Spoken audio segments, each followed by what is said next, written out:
Okay, I'm surprised I'm allowed to introduce our next speaker because I am a big fan of our next speaker. I got carried away and there is a restraining order, so I might have to go out that way. Abby Johnson. I can't wait till the day my name is an applause line. That's right. Jason Jones. Oh, cool. I'm so manipulative. There's nothing more impressive than to watch somebody publicly change their heart, to with courage walk away from their employment, from their friends, and for their way of life, to stand up for what they've just recently come to believe. Changing culture is really nothing more than changing hearts. And there's no more beautiful heart in all of America than Abby Johnson, and the whole world has gotten to witness her transformation into the most powerful pro-life speaker in America, Abby Johnson. Am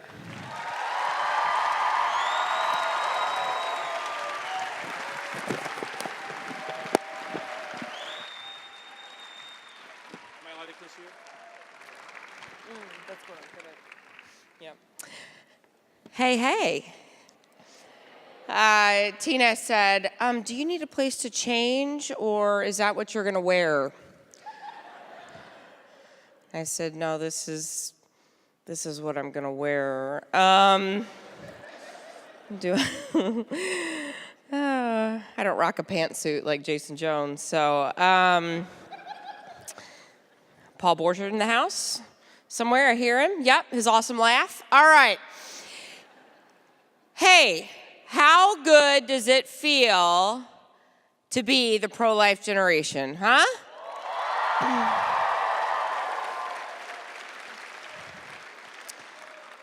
I am just so excited to be here with you today. You know what? I could have honestly skipped the march yesterday and just hung out with you guys because I am so excited about, I like the march too, but I'm so excited about what you guys are doing and what's going on and how you are literally changing our culture. That is phenomenal. I wish I would have been as smart as you guys were, as you guys are. I was not. I was not a smart college kid. I was not doing the right things. And in 2000, I had my first abortion, and that was really when abortion entered my life. And about a year later, I was walking around on my college campus. I went to Texas A&M University, and you could have done better. But and anyway, I was walking around and I saw this like bright pink Planned Parenthood table on campus, and I honestly did not know anything about Planned Parenthood because I did not have my first abortion at a Planned Parenthood clinic. And so I walked up to the table and I was looking for how to get involved. I was looking for volunteer opportunities, and I walked up to her and I said, hey, what's going on? And she said, well, do you know anything about Planned Parenthood? And I said, I don't. And she proceeded to tell me about how wonderful Planned Parenthood is and how they provide all of these services to women. Y'all, they provide services to women, and if they weren't around, women would have nowhere else to go to get health care. And I was very blessed. I've never been in a situation where my parents struggled and we went without insurance, or where I was, where we weren't ever considered a low-income family. And so when she told me that, we're here to help low-income women, without us, where would they go for health care? I thought, wow, that is really sweet. And so I started asking her more questions, and she asked me what I thought about abortion. Even though I had had an abortion, even though I'd already had my own abortion, I still thought, well, I can still say that I'm pro-life because, I mean, I know that was an abortion, but it's okay because it was me. And that's what we always used to say, you know, pro-lifers, they're pro-life, except in cases of rape, incest, and me. And I was that kind of pro-lifer. And so anyway, she started saying, oh, that's good. You know, pro-lifers, they're good people. They're just kind of misguided. You know, they just don't understand. You are misguided. They don't understand, you know, they don't see the big picture, and, you know, they don't see that, you know, if we didn't have safe and legal abortion procedures, and, you know, women are going to be, they're just going to be dying all over the place. They're just going to be falling out and dying from what? Back alley abortions, right? And just all over the place, with women everywhere, and just dying from these illegal abortions. And I thought, well, that's bad, you know, and she said, you know, I mean, and, you know, first, they just want to take away our rights, you know, I mean, first, they take away our right to do, you know, what we want to with our bodies, and then what's next? You know, they're going to take away our right to vote, and then what? We can't wear pants. And I thought, well, I like pants, so I better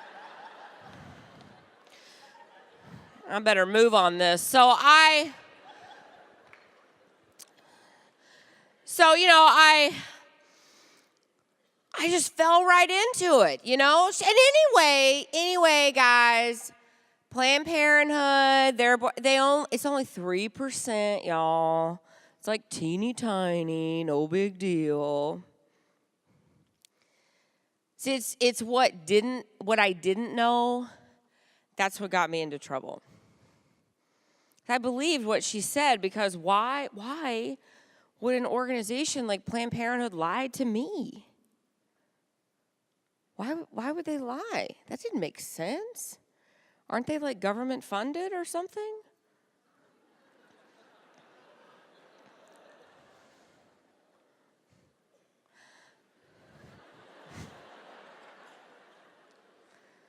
Why would they lie? And so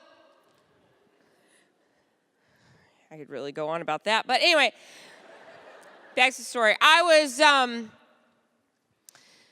you know, what I didn't know, that's what hurt me.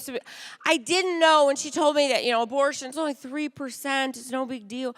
So I didn't know that 3% actually equaled about 330,000 abortions every year. I didn't know that you know, when she told me that without safe and legal abortion procedures, women will be forced to go to these dangerous back alley abortions, I didn't know that what took place inside of these safe and legal clinics, guys, it is no different than what took place in the back alleys. When they told me that, oh, you know, we are here to empower women. We are here to liberate women. We're here because we care about women. So I didn't know part of that empowerment and that liberation would be selling abortions to girls as young as 10. I didn't know that me helping women feel empowered, I didn't know that would involve me covering up sexual abuse of minor girls. I didn't know that it would be me providing a safe haven for abusers, those that prey on these young girls. See, I didn't know that. And I don't know how I ended up working in the abortion clinic. You know, I grew up in an awesome home, got amazing parents. I grew up in church. I grew up Southern Baptist. Now I'm Catholic. My parents are like, where did we go wrong? But that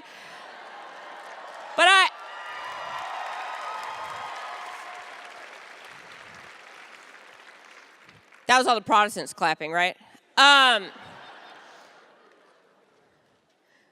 I don't know. I had the ideal situation. I didn't have any abuse in my home life. I didn't have any of that stuff going on. I had an ideal home. But y'all, when you let sin into your life just once, just one time, It can transform you into somebody you don't even know.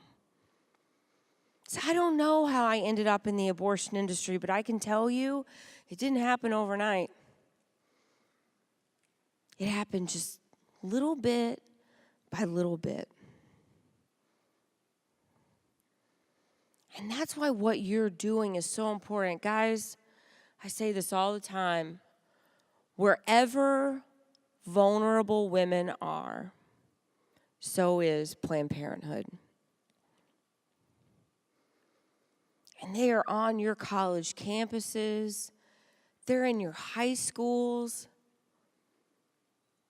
They're in private schools. They're in some churches. Because wherever vulnerable women are, they will be there to show up. My gosh, they're in the Girl Scouts. They're everywhere. It's up to you to get them out. And that's why, I gotta tell you a story. I was at I'm like all serious, and I'm like, funny story.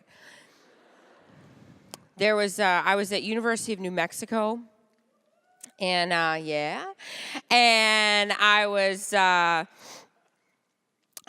walking. I was there to speak, and I was, walking, and they had a protest outside because when I speak on your campuses, people show up to protest.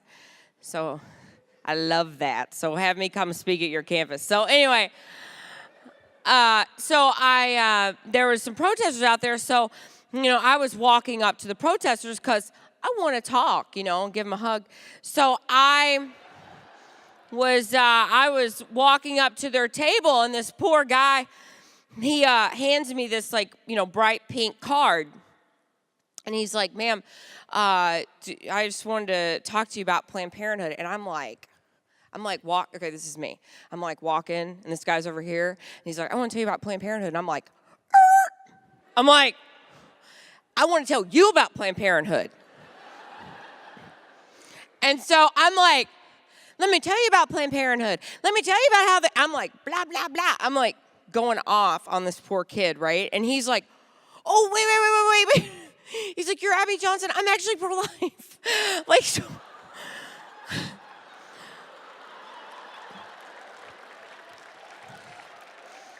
He's like, no.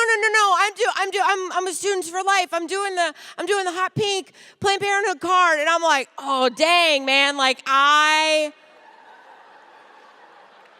was about to take you out. In a pro-life way. So look, if they could fool a Planned Parenthood 8-year-long clinic director, let me tell you something, that Planned Parenthood project is off the chain, okay? If you're not doing that at your campus, you need to be doing it because it made me look like a total fool. And so it's awesome. And what you guys are doing, man, we come here, and sometimes we feel so outnumbered, on our campuses and everything. We come here, we get recharged. This is our kumbaya, right? So you're coming here, you're getting recharged. We all know abortion is wrong. Now get out there and do something about it, right? That's why we're here. And I just want to encourage you to be bold with your faith, to be bold with your beliefs. Don't worry about offending somebody. Look, I have no problem offending somebody as long as I'm offending them with charitable truth. Okay? We're not here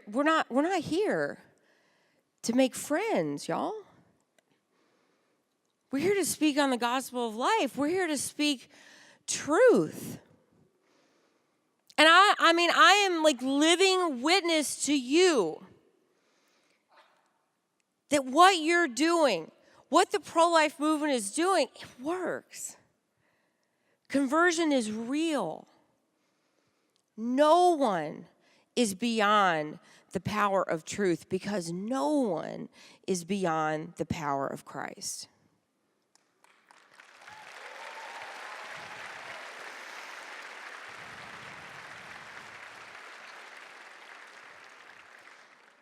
I run a ministry called And Then There Were None.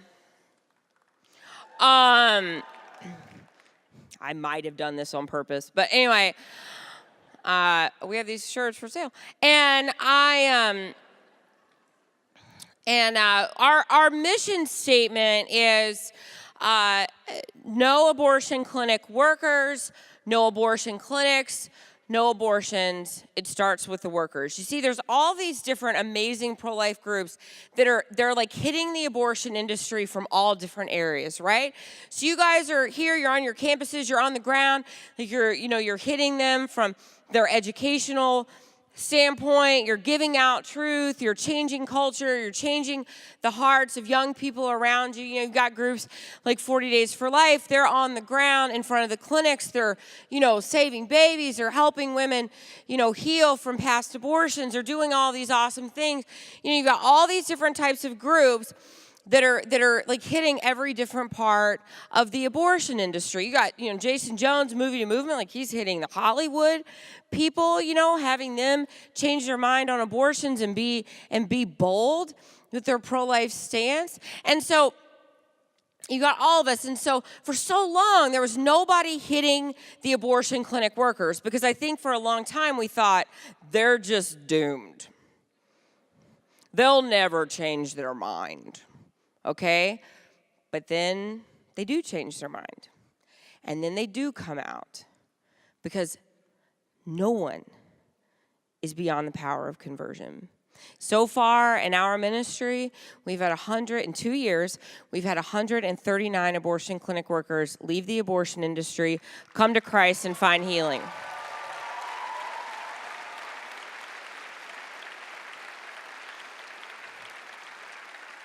And those workers are then turning back around. They're closing down their clinics. They're saving babies. They're doing everything they can to speak a gospel of life, and they are publicly airing their sin.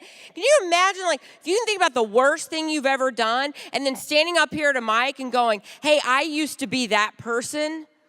Man, that takes courage, that takes bravery, and these men and women are stepping forward, and they're doing that, and it's amazing. And so please be in prayer for them. Please be encouraging them.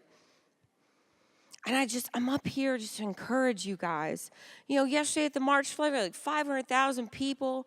They had like 50 protesters. They were so precious, weren't they? 50 of them, so cute. And it's like, I put on my Twitter, I just thought those protesters were so precious yesterday, and just standing there, and here comes 500,000 people, we're about to mow you down, and with love, Y'all, you're doing this. You're doing it. You're winning. You're doing it the right way. You're doing it with compassion. You're doing it with love. You're doing it with truth. You are making a difference. And guys, you will end abortion. Thank you so much, and God bless you.